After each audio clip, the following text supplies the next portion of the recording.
আসসালামু আলাইকুম ভিউয়ার্স, আশা করি আপনারা সবাই ভালো আছেন। আল্লাহ তাআলার অশেষ রহমতে আমিও ভালো আছি। আমি মূলত আমার ঘাসের জমিতে কাজ করতেছি। এখানে এখন আমি দাঁড়িয়ে থেকে আমি আপনাদের সাথে কথা বলতেছি, কারণ এই ঘাসের জমিতে প্রচুর শ্রম দেওয়া লাগে। অনেক কষ্ট করার পরে এই ঘাসটা আমরা পাই, তারপরে আমরা আমাদের গরুকে খাওয়াই। তো আপনারা যারা নতুন ভাবছেন যে আপনারা খামার শুরু করবেন, আপনাদের অনেক টাকা আছে, আপনারা মন চাইলেই দেখা যায় 2, 4টা, 5টা, 10টা গরু আপনারা কিনতে পারেন, বা 20, 30টা ছাগল কিনে আপনারা খামার শুরু করতে পারেন। আপনাদের টাকা আছে। আর টাকা থাকলেই কি সব কিছু করা যায়? অবশ্যই না। টাকা থাকলেই সব কিছু করা যায় না। আপনার টাকা আছে ঠিক আছে, কিন্তু টাকা দিয়েই কিন্তু আপনি সব কিছুই করতে পারবেন না। যেমন ধরেন, আপনি 10টা গরু কিনে আনলেন এবং একটা শেড তৈরি করলেন, করার পরে আপনি 2টা লোক রাখলেন সেখানে কাজ করার জন্য। সেই লোকটা দেখা যায় যে কতদিন থাকবে? 1 বছর, 2 বছর, 3 বছর আপনার খামারে থাকবে। তারপরে তার ছুটির প্রয়োজন হবে, সে বাসায় যাবে। সে যে বাসায় যাবে তখন আপনি কি করবেন? সেই সময়টা আপনার তো কাজ করতেই হবে।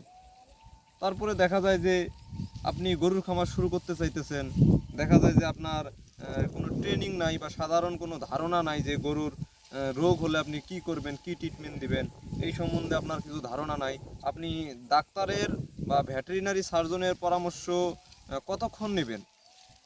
সবসময় তো তাদের সাথে যোগাযোগ করা আপনার সম্ভব হবে না। তাই আপনার যদি এরকম সাধারণ কিছু জ্ঞান না থাকে, তাহলে অবশ্যই আপনার খামার করাটা উচিত হবে না। আমার ব্যক্তিগত মতামত হচ্ছে যে আপনি খামার শুরু করতে চাইলে অবশ্যই আগে আপনি ট্রেনিং নেন। ট্রেনিং নেওয়ার পরে তারপরে আপনি খামারটা শুরু করেন। ইউটিউব দেখে দেখা যায় যে ইউটিউবে সকলেই ভালো কথা বলে, ভালো ভালো কথা বলে, পরিষ্কার জিনিস আপনাদের দেখায়। কিন্তু একটাবার বাস্তবে এসে দেখেন যে এই গরুর মধ্যে কতটা পরিশ্রম। আমার তো দেখা যায় যে 4-5টা গরু আমি এখন লালন পালন করতেছি। এর আগে দেখা যায় যে আমি ছোটোর থেকেই গরু লালন পালন করে থাকি। এর আগে আমার অনেক দেশি গরু ছিল, সেই দেশি গরুগুলো আমি লালন পালন করেছি। তারপরে দেখা যায় আস্তে আস্তে ক্রস থেকে শুরু করে ফ্রিজিয়ান গাভীতে আমার আসা। এইভাবে দেখা যায় যে আস্তে আস্তে আমার একটা অভিজ্ঞতা হয়ে গিয়েছে। তারপরে দেখা যায় যে আমার একটা ভেটেরিনারি দোকান আছে।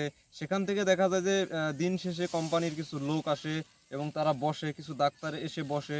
তাদের সাথে দেখা যায় যে আমার কিছু মত বিনিময় হয়। এইভাবেই দেখা যায় আস্তে আস্তে আমি শিখতেছি। আমারও কিন্তু এখনো শেখার কোনো শেষ হয় নাই। আমি আস্তে আস্তে এখনো শিখতেছি। তো বন্ধুরা, আমার এই 4-5টি গরুর পিছনে দেখা যায় যে আমি সকাল থেকে সন্ধ্যা পর্যন্ত কাজ করি। এদেরকে খাওয়াই, গোসল করাই, তারপর ঘাস কাটি, ঘাসের জমিতে কাজ করি।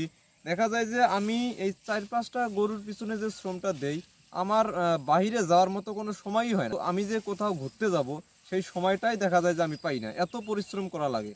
তো বন্ধুরা, আপনাদের টাকা আছে ঠিক আছে, কিন্তু আপনারা দেখা যায় যে খামার শুরু করতে চাইতেছেন বা খামার শুরু করতেও পারবেন আপনারা, যেহেতু আপনাদের টাকা আছে। কিন্তু আপনারা যদি এরকম পরিশ্রম করতে না পারেন, তাহলে দেখা যায় যে লোক দিয়ে কখনো এই কাজগুলো করা সম্ভব হবে না। আপনারা যখনই লোক নিয়ে এই কাজগুলো করতে যাবেন, অবশ্যই 100% আপনারা খাতায় লিখে রাখেন, লোক দিয়ে যখন আপনারা কাজ করাবেন আপনারা ক্ষতির সম্মুখীন হবেন। আপনারা খামার শুরু করতে চাইতেছেন, ভালো কথা।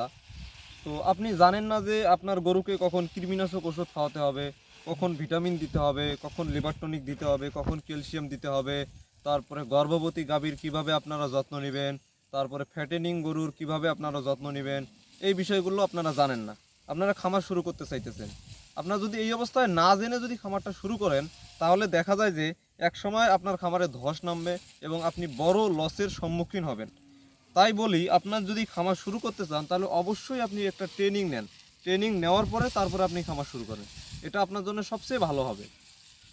আবার বলতেছি যে আপনার টাকা আছে, আপনি খামার শুরু করতে চাইতেছেন, কিন্তু দেখা যায় যে আপনি খামার শুরু করলেন বা গরু আনলেন, আপনার ঘাস নাই। ঘাস ছাড়া মূলত গরু পালন সম্ভব না। গাদা দিয়ে যেমন হাল চাষ হয় না, তেমনি এই গরুর জন্য এই ঘাস ছাড়া গরু পালন কখনোই সম্ভব না। এই ঘাস ছাড়া গরু পালন করার কথা, বোকামি ছাড়া আর কিছুই হবে না। আপনার যদি পর্যাপ্ত পরিমাণে ঘাস না থাকে, তাহলে আপনি কখনোই এই গরু পালন করে লাভবান হতে পারবেন না। আপনার টাকা আছে ঠিক আছে, আপনি টাকা দিয়ে দানাদার খাবার, রেডি ফিড, ভুসি আপনি কতদিন খাওয়াবেন? 1 মাস, 2 মাস আপনি খাওয়াবেন। আর এই জিনিসের যে দাম, এই দামের সাথে দেখা যায় যে আপনি কখনোই কুলিয়ে উঠতে পারবেন না। আর সর্বোপরি একটা কথা হলো যে আপনাকে নিজেকে পরিশ্রম করতে হবে। নিজের কাজ যদি আপনি নিজে করতে না পারেন, তাহলে কখনোই আপনার সেই কাজে সফলতা আসবে না। তো বন্ধুরা, ভিডিওটি যদি আপনাদের ভালো লেগে থাকে তাহলে অবশ্যই লাইক, কমেন্ট এবং শেয়ার করে দিবেন। এবং আমার কথার মধ্যে যদি ভুল ত্রুটি হয়ে থাকে তাহলে আপনারা ক্ষমা সুন্দর দৃষ্টিতে দেখবেন। আজ এই পর্যন্তই। আপনাদের সাথে আমার দেখা হবে আমার পরবর্তী কোনো ভিডিওতে। সেই পর্যন্ত আপনারা সবাই ভালো থাকবেন, সুস্থ থাকবেন। আল্লাহ হাফেজ।